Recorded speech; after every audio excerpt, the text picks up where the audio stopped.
Friend, lockdown ई पाठशाला में आप सबका स्वागत है। आज हम लोग रेखाओं के बीच संबंध के बारे में जानेंगे।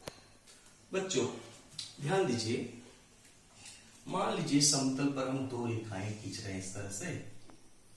ये एक रेखा AB है और दूसरी रेखा CD है। ठीक है, ये दोनों रेखाएं क्या देख रहे हैं? एक दूसरे को किसी बिंदु पर प्रतिच्छेद कर रही है।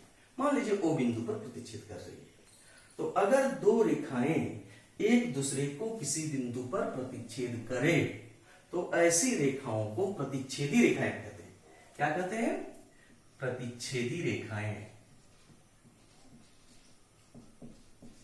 प्रतिच्छेदी रेखाएं कहते हैं। और प्रतिच्छेदी रेखाओं को अंग्रेजी में इंटरसेक्टिंग लाइंस कहा जाता है। ठीक है, इंटरसेक्टिंग लाइन समझ गए कि अगर दो लाइन एक दूसरे को किसी बिंदु पर प्रतिच्छेद करे अथवा दो रेखाओं में कोई एक बिंदु उभयनिष्ठ हो। यहां पर O बिंदु क्या है? दोनों रेखा पर है। रेखा AB पर भी है, रेखा CD पर भी है। तो यदि दो रेखाएं किसी एक बिंदु पर प्रतिच्छेद करे अथवा दो रेखाओं में कोई बिंदु उभयनिष्ठ हो तो ऐसी रेखाओं को हम प्रतिच्छेदी रेखाएं, इंटरसेक्टिंग लाइंस कहते हैं। अब मान लीजिए दो रेखाएं किसी समतल पर हो और वे एक दूसरे को प्रतिच्छेद न करें। कुछ ऐसी भी रेखाएं होती हैं, दो या उससे अधिक भी हो सकती हैं। मान लीजिए रेखा L है, दूसरी रेखा M है। क्या देख रहे हैं हम लोग? दोनों रेखा L और M एक दूसरे को किसी बिंदु पर प्रतिच्छेद नहीं कर रही है अथवा दोनों रेखाओं में कोई उभयनिष्ठ बिंदु नहीं है।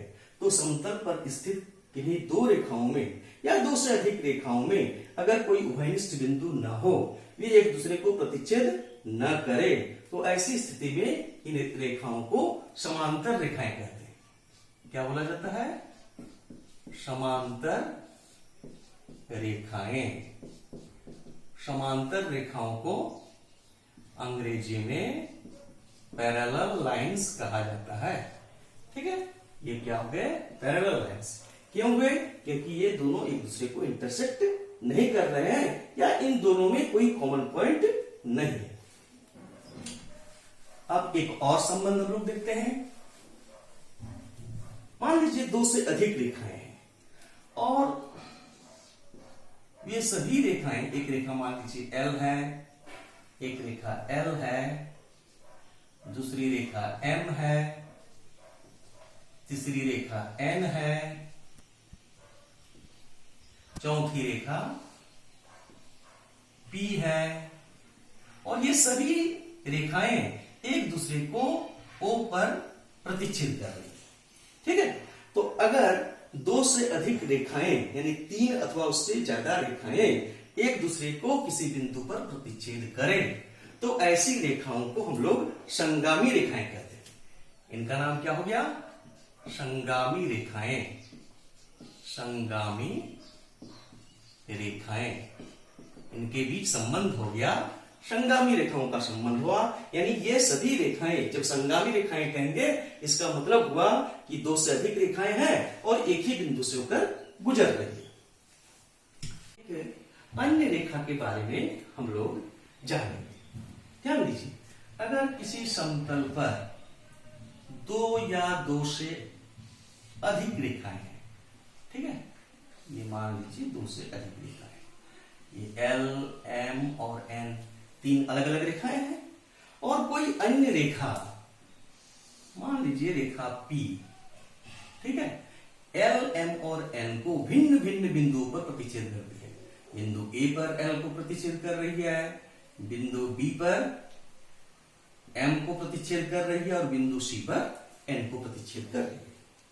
तो अगर कोई रेखा दो या दो से अधिक रेखाओं को भिन्न भिन्न बिंदुओं पर प्रतिच्छेद करती है तो ऐसी रेखा को हम लोग ट्रांसवर्सल लाइन कहते हैं, तिर्यक छेदी रेखा कहते हैं।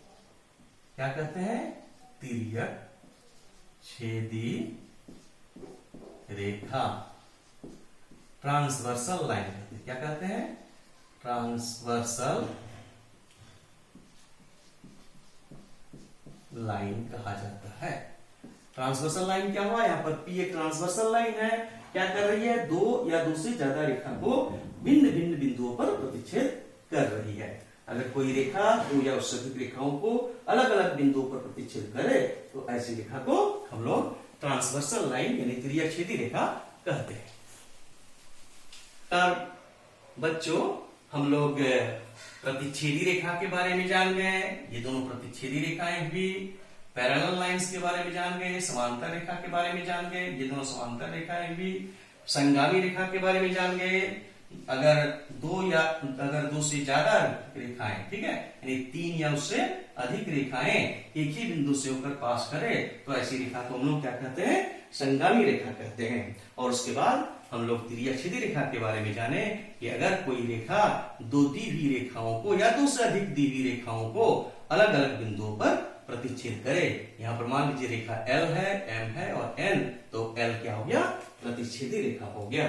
थैंक यू बच्चों, अगले दिन हम लोग रेखा अंकोन के बारे में कुछ और बातें सीखेंगे।